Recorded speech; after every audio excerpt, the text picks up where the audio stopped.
طرح رمضان کا مہینہ آیا اور آنے کے بعد گزر گیا،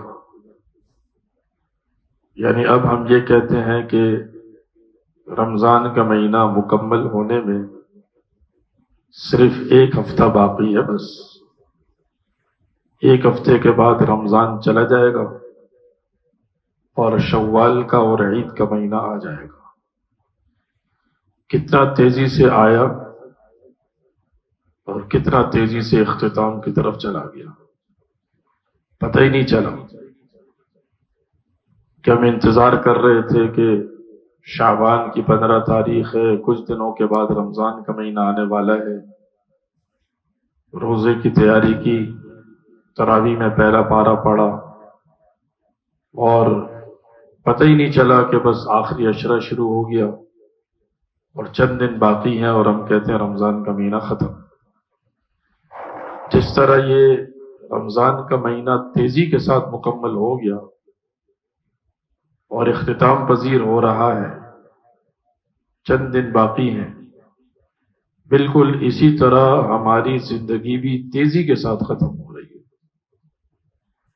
اور رمضان میں تو ہمیں پھر بھی پتہ ہے کہ 8 دن 7 دن باقی ہیں، لیکن زندگی کے بارے میں تو پتہ ہی نہیں کہ 7 سال ہیں، 7 مہینے ہیں، 7 دن ہیں، 7 گھنٹے ہیں، 7 منٹ ہیں، کتنا باقی رہ گیا۔ رمضان میں تو ہم کہتے ہیں کہ اتنے دن ہیں، جو کرنا ہے، مزید راتیں آنی ہیں اگر زندگی نے وفا کی، لیکن ہماری زندگی کے بارے میں ہمیں کچھ بھی پتہ نہیں۔ رمضان گزر جائے گا، ایک نئے مہینے میں ہم قدم رکھیں گے جس میں نہ فرض روزے ہوں گے اور نہ تراویح ہوگی۔ بالکل اسی طرح اس زندگی سے ہم نکلیں گے، ایک نئی زندگی میں قدم رکھیں گے جہاں پر عبادات ہوں گی نہیں، صرف اور صرف کیے ہوئے اعمال کا حساب لینا ہوگا کہ کیا کر کے آئے، اس کا ہمیں حساب دینا ہوگا۔ ہم سمجھتے ہیں کہ ابھی وقت بہت ہے۔ قرآن کریم میں اللہ تعالیٰ نے یہی فرمایا کہ انہم یرونہ بعیدا ونراہ قریبا، لوگ سمجھتے ہیں کہ قیامت بہت دور ہے، لیکن ہم کہتے ہیں کہ قیامت بہت ہی قریب ہے۔ جو بندہ دنیا سے چلا گیا اس کی قیامت کا آغاز وہیں سے ہو جائے گا۔ آپ سنتے رہتے ہیں کہ حضور اکرم صلی اللہ علیہ وسلم نے ارشاد فرمایا کہ قبر سے ہی عذاب کا اور قبر سے ہی اللہ کی رحمتوں کا سلسلہ شروع ہو جاتا ہے۔ صحابہ اکرام کے واقعات، حضور اکرم صلی اللہ علیہ وسلم کی زندگی، آپ کی تعلیمات ہم سب کو یہ بتاتی ہیں کہ قبر آخرت کی منازل میں سے پہلی منزل ہے، پہلی تیاری وہاں کی ہے، اس کے بعد کی تیاری ہے۔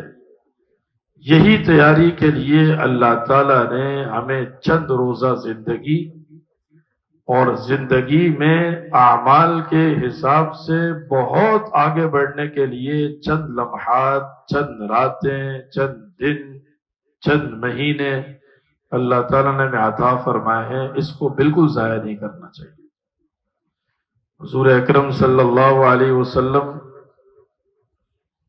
قیامت کی اور آخرت کی بہت زیادہ فکر کرتے تھے۔ ہمیں بھی اتنی زیادہ فکر ہونی چاہیے۔ ہم جو بھی عمل کر رہے ہیں ہمیں ڈر لگنا چاہیے کہ یہ عمل قیامت میں میری نجات کا ذریعہ ہوگا یا خدا نخواستہ میری پکڑ کا ذریعہ ہو جائے گا۔ یہ چند دن، چند لمحات، چند راتیں، چند گھڑیاں مجھے ملی ہیں، اس سے میں فائدہ اٹھا سکتا ہوں اور نیک اعمال میں اور آخرت کے اعتبار سے بہت زیادہ ترقی کر سکتا ہوں، تو یہ چیز مجھ سے ضائع نہیں ہونی چاہیے، یہ فکر ہونی چاہیے۔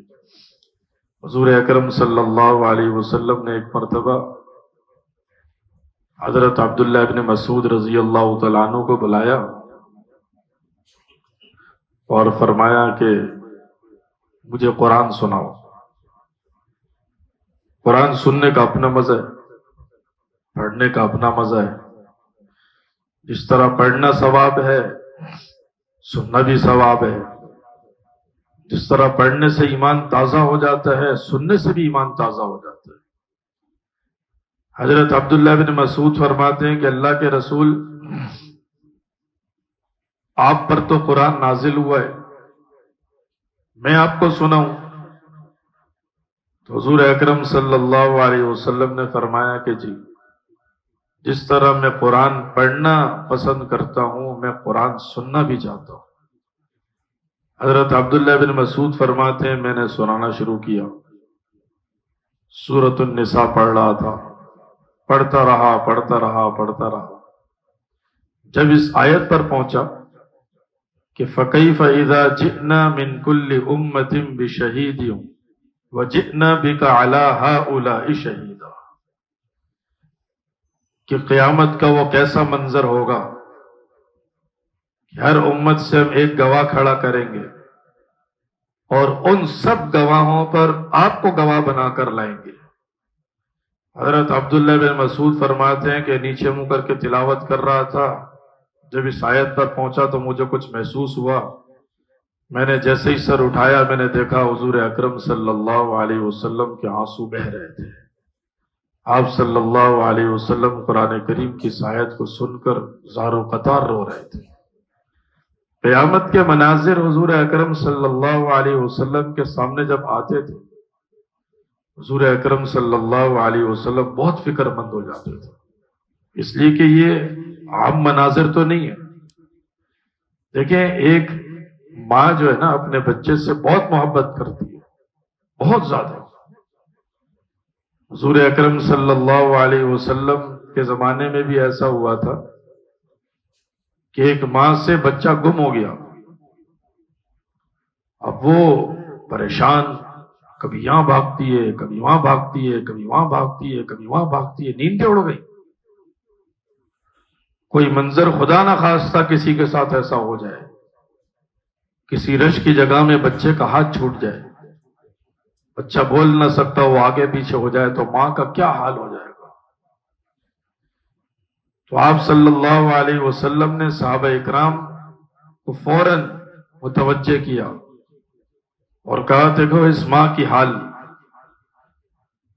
حالت اس کی کیسی ہے، کتنی پریشان ہے، کتنی تڑپ رہی ہے، کتنی شفقت ہے، کتنی محبت ہے اپنے بچے کے بارے میں، کبھی کسی بچے کو اٹھا رہی ہے، کبھی کسی بچے کو اٹھا کے پیار کر رہی ہے، اپنے بچے کو ڈھونڈنے میں تڑپ رہی ہے۔ پھر حضور اکرم صلی اللہ علیہ وسلم نے صحابہ اکرام کا رخ دوسری طرف پھیرا اور فرمایا کہ یہ وہ اللہ کی رحمت کا مظہر ہے جو اللہ تعالیٰ نے دنیا میں رحمت کا ایک حصہ اتارا ہے، بس ایک حصہ، جس کی وجہ سے ماں اپنے بچے کے لیے پریشان ہے۔ ایک جانور اور ایک پرندہ دور جاتا ہے، اپنی چونچ میں کچھ غذا لے کر آتا ہے، کھاتا نہیں ہے اور اپنے بچوں کو کھلاتا ہے، یہ اللہ کی رحمت کا ایک حصہ ہے بس، جو اللہ نے زمین پر اتارا ہے۔ پھر آپ صلی اللہ علیہ وسلم نے فرمایا کہ 99 حصے تو اللہ تعالیٰ نے اپنی رحمت کے قیامت میں رکھے ہوئے ہیں کہ جس کے ذریعے سے اللہ تعالیٰ اپنے بندوں پر رحمتیں فرمائیں گے۔ تو قیامت کا جب تذکرہ آتا تھا، میں آپ سے یہ عرض کر رہا تھا کہ ماں اپنے بچے پر کتنی مہربان، لیکن آپ 17واں پارہ پڑھیں، سورۃ الحج پڑھیں، یا ایھا الناس اتقوا ربکم ان زلزلۃ الساعۃ شیء عظیم یوم ترونها تذهل كل مرضعۃ عما ارضعت وتضع كل ذات حمل حملها وترى الناس سکارى وما هم بسکارى ولكن عذاب اللہ شدید۔ جب قیامت کا زلزلہ آئے گا، زلزلہ، تو ماں اپنے دودھ پیتے بچے کو بھی چھوڑ دے گی۔ ہر انسان کو فکر لائق ہو جائے گی ہو کیا گیا، ہر بندہ ایک دوسرے سے بھاگے گا۔ سورہ عبس پڑھے آپ 30ویں پارے میں، لِكُلِّ امْرِئٍ مِّنْهُمْ يَوْمَئِذٍ شَأْنٌ يُغْنِيهِ يَوْمَ يَفِرُّ الْمَرْءُ مِنْ أَخِيهِ وَأُمِّهِ وَأَبِيهِ وَصَاحِبَتِهِ وَبَنِيهِ۔ باپ بیٹے سے بھاگ جائے گا، ماں بیٹی سے بھاگ جائے گی، بھائی بھائی سے، ہر کسی کو اپنی فکر پڑ جائے گی۔ اس دن کی تیاری کے لیے اللہ تعالیٰ نے ہمیں اس دنیا میں بھیجا ہے۔ حضور اکرم صلی اللہ علیہ وسلم کے جب داڑھی مبارک میں بال سفید ہوئے، صحابہ اکرام نے پوچھا کہ اللہ کے رسول، آپ کے بالوں میں سفیدی آ گئی۔ تو حضور اکرم صلی اللہ علیہ وسلم نے پھر رخ موڑا۔ کیسی حضور اکرم صلی اللہ علیہ وسلم کی تربیت تھی! سوال کیا ہوتا تھا، جواب کس انداز میں دیتے تھے کہ صحابہ اکرام کی توجہ فوراً آخرت کی طرف، فوراً آخرت کی تیاری کی طرف، فوراً اعمال کی طرف۔ آپ صلی اللہ علیہ وسلم فرماتے ہیں کہ شیبتنی ہود واخواتها وعما یتساءلون، اور دوسری صورتوں کا حضور اکرم صلی اللہ علیہ وسلم نے نام لیا کہ وہ صورتیں جس میں اللہ تعالیٰ نے قیامت اور آخرت کے مناظر کو بیان کیا ہے، ان صورتوں کے خوف نے مجھے بوڑھا کر دیا۔ کبھی ایسا ہوتا ہے نا کہ ٹینشن میں انسان کے بال سفید ہو جاتے ہیں، بندہ کہتے ابھی میں جوان ہوں، لیکن گھریلو ٹینشن اتنی زیادہ ہے کہ میرے بال سفید ہو گئے۔ حضور اکرم صلی اللہ علیہ وسلم نے آخرت کا خوف لیا، آخرت کی فکر لی، آخرت کے تذکرے سے روئے۔ دیکھیں ہم پر تو اثر ہی نہیں ہوتا، ہم تو ایسی زندگی گزار رہے ہیں کہ قرآن کریم میں اللہ تعالیٰ نے جب سابقہ اقوام کی حالتوں کو بیان فرمایا تو اللہ تعالیٰ فرماتے ہیں کہ وَتَتَّخِذُونَ مَصَانِعَ لَعَلَّكُمْ تَخْلُدُونَ، اتنے بڑے بڑے محلات بنا رہے ہو، اتنی بڑی بڑی فیکٹریاں بنا رہے ہو، اتنے بڑے بڑے منصوبے بنا رہے ہو، ایسا لگتا ہے یہاں سے جانا ہی نہیں ہے۔ اور واقعی ہم میں سے اکثروں کی زندگی اور پلاننگ اور منصوبے ایسے ہیں جیسے جانا ہی نہیں ہے، رہنا ہی نہیں ہے، حالانکہ اصل زندگی ہماری یہ ہے ہی نہیں۔ قرآن کریم میں اللہ تعالیٰ نے فرمایا یا قوم انما هذه الحیات الدنیا متاع وان الآخرة هي دار القرار وان الدار الآخرة لہی الحیوان۔ اللہ نے فرمایا آخرت کی زندگی جو ہے نا وہ اصل زندگی، اصل جینے کا مزہ آخرت کا ہے۔ اس تیاری کے لیے اللہ تعالیٰ نے ہمیں اس دنیا میں بھیجا ہے، ہمیں اعمال کے لیے بھیجا ہے، ہمیں اللہ تعالیٰ نے راضی کرنے کے لیے بھیجا ہے۔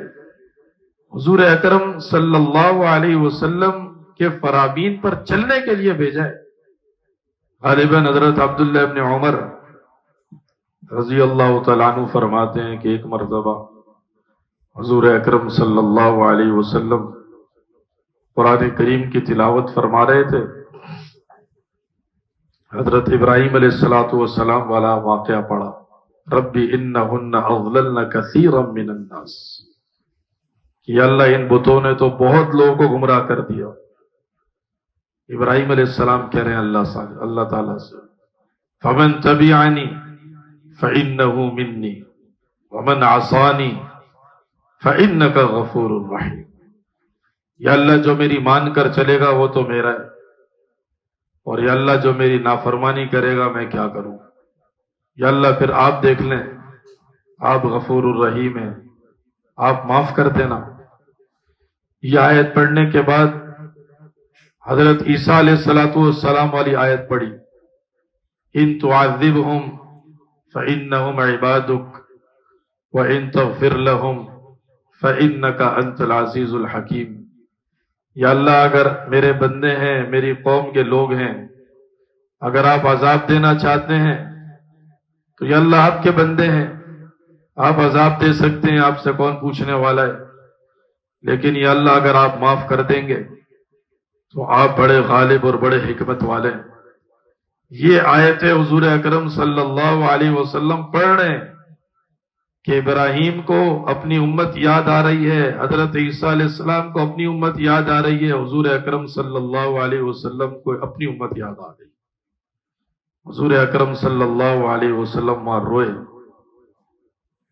اتنے میں اللہ تعالیٰ نے حضرت جبرائیل کو بھیجا اور کہا کہ پوچھ کراؤ پیغمبر سے کیوں رو رہے ہیں۔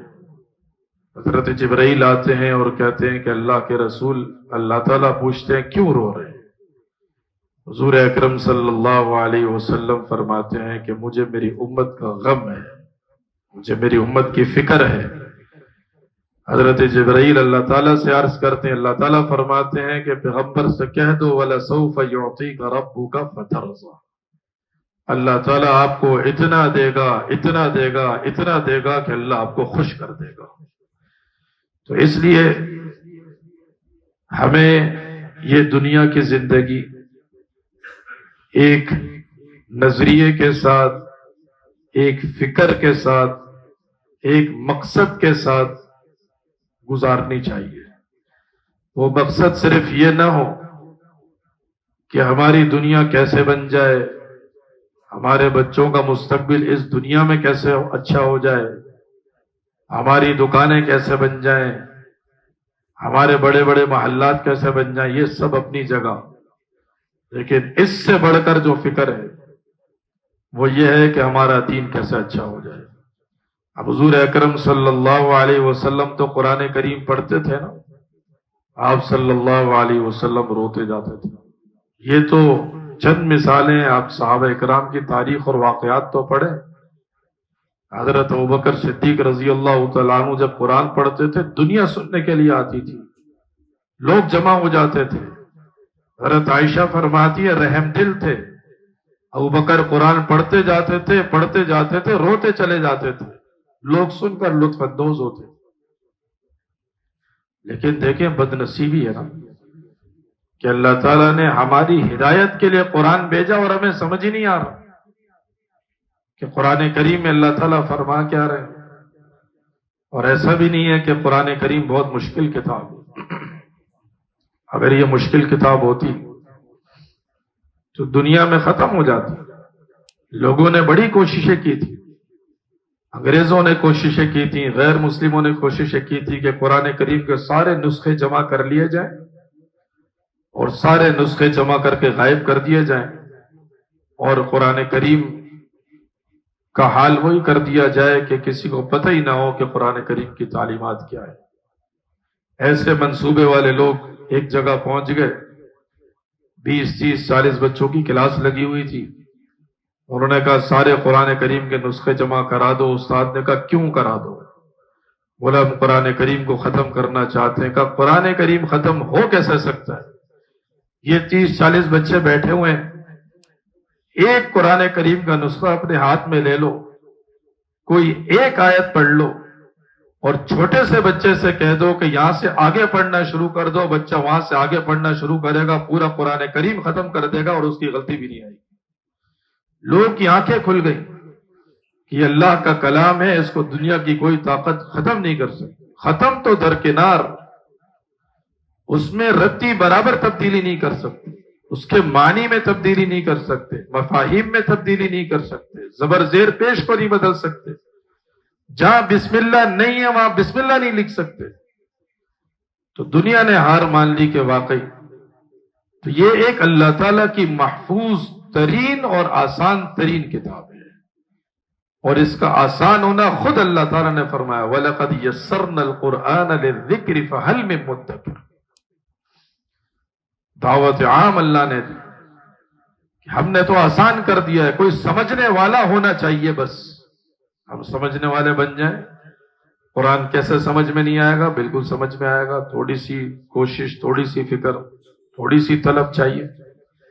تو رمضان المبارک میں اللہ تعالیٰ نے ہم سب کو جو ایک ماحول دیا ہے اور ہمیں جو ایک فکر دی ہے، ہمیں مسجد کے ساتھ جوڑا ہے، ہمارے دلوں کو نرم کیا ہے، ہمارے لیے اعمال کو آسان کیا ہے۔ اس اعمال کے اندر بہت تاثیر ہے، روزے کے اندر تاثیر ہے، تراویح میں تاثیر ہے، لیلۃ القدر میں انتہا کی تاثیر ہے۔ صحابہ کرام جب پریشان ہو کر کہنے لگے کہ اللہ کے رسول، کیا قیامت میں ایسے لوگ بھی آئیں گے جنہوں نے 400 اور 500 سال اللہ کی عبادت کی ہوگی، 1000 سال اللہ کی عبادت کی ہوگی، اور ہم جیسے بھی آئیں گے جنہوں نے 60 سال 50 سال 40 سال 70 سال حد مار کے 80 سال حد مار کے 90 سال، بہت شاذ و نادر 100 سال، 100 سال کی عمر والے کے پاس بھی 100 سال کی عبادتیں نہیں ہے۔ 10-15 سال بچپن میں گزر گئے، 15-20 سال بڑھاپے میں چلے گئے، رہ دے کر وہی 30-40-50 سال رہ گئے، اور جن کی عمریں ہی 60-70 سال ہے ان کے پاس عبادات ہی چند سال کی ہیں بس۔ تو ہماری عبادات اور ان کی عبادات، ان کا موازنہ کیسے ہوگا؟ وہ تو کہیں آگے نکل جائیں گے۔ حضور اکرم صلی اللہ علیہ وسلم نے صحابہ اکرام سے فرمایا کہ پریشان ہونے کی ضرورت نہیں ہے۔ حضور اکرم صلی اللہ علیہ وسلم کی امت میں ہونے کی وجہ سے اللہ تعالیٰ نے ہمیں جو خصوصیات دی ہیں، ان خصوصیات میں سے ایک خصوصیت لیلۃ القدر ہے کہ ایک رات کی عبادت انسان کو کئی ہزار مہینے عبادت میں آگے لے جاتی ہے۔ ایک بندہ یہاں سے لاہور جاتا ہے، ٹرین میں جاتا ہے، بس میں جاتا ہے، وہ آج شام میں بیٹھتا ہے، وہ کہتا ہے میں کل پہنچوں گا۔ اور ایک بندہ کوئی فلائٹ پکڑتا ہے، جہاز میں جاتا ہے، وہ کہتا ہے کہ بس میں نے ظہر کی نماز اپنی مسجد میں پڑھی ہے، عصر کی نماز آپ کی مسجد میں پڑھوں گا۔ اتنا تیز جا تو وہ بھی رہا ہے لاہور ہی، اور جا یہ بھی رہا ہے لاہور، لیکن دونوں کے جانے میں فرق ہے۔ وہ آج نکلا کل پہنچے گا، یہ ابھی نکلا اور ابھی پہنچے گا۔ تو ہم جہاز والے یوں گئے اور یوں ہزاروں مہینے اوپر، اور پہلے لوگ عبادت کر کر کر کر کر کر کر کر کے ہزاروں مہینے اوپر گئے۔ اللہ کا اتنا احسان ہو، اتنا انعام ہو، اتنا کرم ہو، اتنا فضل ہو، اور اس کے باوجود ہماری طرف سے طلب نہ ہو، ہماری طرف سے عبادات نہ ہو، ہماری طرف سے زندگیاں بدلنے کا عزم نہ ہو، تو حضور اکرم صلی اللہ علیہ وسلم نے فرمایا کہ پھر اس بندے سے محروم انسان کائنات کا کوئی محروم انسان نہیں ہے۔ اس لیے رمضان جا رہا ہے، رمضان گزر رہا ہے، رمضان کے آخری ایام اور آخری ہفتے چل رہے ہیں۔ اس میں کوشش کریں کہ اپنے آپ کو تبدیل کرنے کی، اپنے نظریات تبدیل کرنے کی، اپنے بارے میں آخرت کے متعلق سوچنے کی، اپنی اولاد کے بارے میں۔ انبیاء علیہ الصلوۃ والسلام جب دنیا سے جاتے تھے تو وصى بها ابراہیم بنیہ ویعقوب یا بنی ان اللہ اصطفى لكم الدین فلا تموتن الا وانتم مسلمون۔ بچوں کو جمع کر کے کیا کہہ رہے ہیں؟ کہہ رہے ہیں دیکھو بیٹا، دین کو نہیں چھوڑنا، اسلام کو نہیں چھوڑنا، سب سے بڑا سرمایہ ہے یہی، اور یہ اگر ہاتھ سے چلا گیا تو سب کچھ ہاتھ سے چلا گیا، اور اگر ہدایت کی نعمت آ گئی ہاتھ میں تو سب کچھ ہاتھ میں آ گیا۔ حضرت علی رضی اللہ تعالیٰ عنہ سے حضور اکرم صلی اللہ علیہ وسلم کیا فرماتے ہیں کہ لَأَن يَهْدِيَ اللَّهُ بِكَ رَجُلًا وَاحِدًا خَيْرٌ لَكَ مِنْ حُمُرِ النَّعَمِ، کہ اگر آپ کے ذریعے سے کسی ایک بندے کو بھی اللہ نے ہدایت دے دی نا تو آپ کے لیے دنیا کے مال و متاع سے بہت بہتر ہے۔ اس لیے یہ جو آخری ایام ہیں، آخری لمحات ہیں، لیلۃ القدر کی قیمتی راتیں ہیں، مبارک لمحات ہیں، اس میں ہم اللہ تعالیٰ سے دعائیں کریں، یا اللہ ہماری زندگیوں کا رخ تبدیل کر دے، اور ہماری زندگیوں کا رخ آخرت کی فکر پر آ جائے، ہماری ترجیحات دین بن جائیں، ہماری ترجیحات سنت پر عمل بن جائیں، ہمارے اندر قرآن کریم اچھا پڑھنے کا شوق پیدا ہو جائے، ہمارے اندر قرآن کریم سمجھنے کا شوق پیدا ہو جائے، اور ہمارے اندر اپنی اولاد کی اچھی تربیت، دینی تربیت کا جذبہ پیدا ہو جائے۔ دیکھیں، دو کام انسان کرتا ہے، اللہ تعالیٰ کی مدد 100% آتی ہے۔ نمبر 1 کوشش، اور نمبر 2 دعا، اللہ سے مانگنا اور ایک قدم اوپر اٹھانا۔ آپ سنتے ہیں حضور اکرم صلی اللہ علیہ وسلم نے فرمایا، حدیث قدسی ہے کہ اللہ تعالیٰ فرماتے ہیں جو اللہ تعالیٰ کی طرف چل کر آتا ہے، اللہ تعالیٰ کی رحمت اس کی طرف دوڑ کر آتی ہے، اور ہم چلنے کی بھی نیت اگر نہ کریں تو اللہ تعالیٰ فرماتے ہیں کہ ان اللہ لا یغیر ما بقوم حتی یغیروا ما بانفسہم۔ جب تک انسان خود بدلنے کا ارادہ نہیں کرتا نا تو اللہ بھی نہیں بدلتا. اس لیے خود بدلنے کا ارادہ کر لیں. اور ہم کمزور ہیں، ہمیں شیطان وسوسے ڈال کر کبھی یہاں کھینچتا ہے، کبھی وہاں کھینچتا ہے، کبھی وہاں کھینچتا ہے. تو ہمارا ارادہ قابل اعتماد نہیں ہے. اپنے ارادے کو لگام دینی ہے، اپنے ارادے کو پختہ کرنا ہے، مضبوط کرنا ہے دعاؤں کے ذریعے سے. ارادہ بھی ہو گیا اور دعائیں بھی ہو گئی تو انشاءاللہ اللہ تعالی ہمارے لیے بہت اچھا کریں گے، اور یہ رمضان ہماری زندگیوں کی تبدیلی کا ذریعہ بن جائے گا. اللہ تعالی ہم سب کو عمل کرنے کی توفیق عطا فرمائے. وآخر دعوانا ان الحمد للہ رب العالمین.